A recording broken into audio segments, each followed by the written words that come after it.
आज आपण बघणार आहोत की सगळ्यांच्या घरी महालक्ष्म्या बसल्यात, ज्येष्ठ गौरी आणि कनिष्ठ गौरी. तर त्यामागची कहाणी आज आपण जाणून घेणार आहोत. तर कहाणी ज्येष्ठ गौरीची. आटपाट नगर होतं. नगरामध्ये गरीब ब्राह्मण राहत होता. पुढे भाद्रपद महिन्यात लोक घरोघरी गौरी आणू लागले. हे ब्राह्मणांच्या मुलांनी पाहिलं. मुलाच्या घरी आईला सांगितले, आई आई आपल्या घरी गौर आण. आई म्हणाली, बाळांनो, गौरी आणून काय करू? तिच्या पूजापाती केली पाहिजे, गावर घातल्याचं नैवेद्य दाखवला पाहिजे आणि आपल्या घरात तर काही नाही. तुम्ही ह्यांच्याजवळ जा, बाजारातनं सामान आणायला सांगा, म्हणजे मी गौरी आणीन. मुलं बापाकडे आली. बाबा बाजारात जा, घावन घातल्याचं सामान आणा, म्हणजे आई गौरी आणेल. बापाने घरात चौकशी केली, मुलांचा नाद ऐकला. मनात फार दुःखी झाला. सोन्यासारखी मुलं आहेत, पण त्यांना हट्ट पुरवता येत नाही. गरिबी पुढं काही उपाय नाही. मागायला जावे तर मिळत नाही, त्यापेक्षा मरणे बरे म्हणून उठला. देवाचा धावा केला, तळ्याच्या पारी गेला, जीव द्यावा म्हणून निश्चय केला. मग पुढं अर्ध्या वाटेवर गेला. इतक्यात संध्याकाळ झाली. जवळच एक म्हातारीण सवाशीण भेटली. तिने त्याची चाहूल ऐकली. कोण म्हणून विचारले. ब्राह्मणाने हकीकत सांगितली. म्हातारीने बोधाच्या 4 गोष्टी सांगितल्या. ब्राह्मणाने म्हातारीला घरी आणलं. बायकोने दिवा लावला. चौकशी केली. पाहुण्यात कोण आहे विचारले. नवऱ्याने आजी म्हणून सांगितलं. बायको घरात गेली. आंबला करता कण्या घेऊन आली. तो मडके आपले कण्याने भरलेले दृष्टीस पडले. तिला मोठं नवल वाटलं. ही गोष्ट तिनं आपल्या नवऱ्याला सांगितली. त्याला मोठा आनंद झाला. पुष्कळ पेच केली. सगळ्यांनी पोटभर खाल्ली. सगळीजण आनंदानं निजली. सकाळी झाली तशी म्हातारीने ब्राह्मणास हाक मारली. मुला मला नाहू घालायला सांग, म्हणून घावन घातले देवाला कर, नाही काय म्हणू नको, रडगाणं काय गाऊ नको. ब्राह्मण घरात गेला.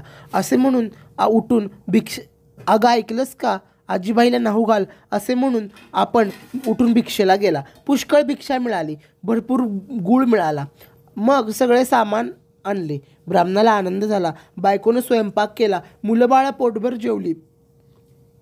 म्हातारीने ब्राह्मणाला हाक मारली. उद्या जेवायला खीर कर म्हणून सांगितले.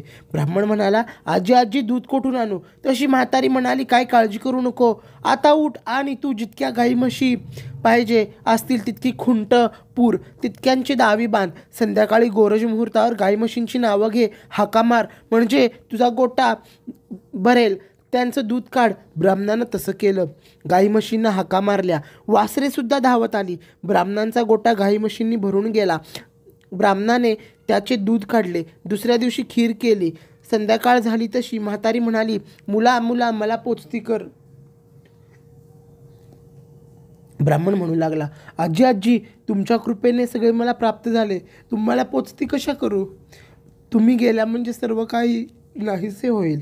म्हातारी म्हणाली, तुला काही कमी पडणार नाही. ज्येष्ठ गौर म्हणतात ती मीच. आज मला पोचती कर. ब्राह्मण म्हणाला, हे दिलेले असेच वाढत जाईल, याचा उपाय सांग. तिने आपले व्रत सांगितले. भाद्रपद महिन्यात तळाच्या पाळी जावे. 2 खाडे घरी आणावेत. ऊन पाण्याने धुवावेत. ज्येष्ठ गौर व कनिष्ठ गौर म्हणून त्याची स्थापना करावी. त्यांची पूजा करावी. दुसऱ्या दिवशी घावन घोडे करावे. तिसऱ्या दिवशी खीरपोळीचा नैवेद्य दाखवावा. सवाष्णीची ओटी भरून जीव घालावं. संध्याकाळी हळदी कुंकू करून बोळवण करावं, म्हणजे अक्षय सुख मिळेल, संतती संपत्ती मिळेल. ही 60 उत्तराची कहाणी 5 उत्तरी, देवाच्या द्वारी, गाईच्या गोठी आणि पिंपळाच्या पारी, सफळ संपूर्ण.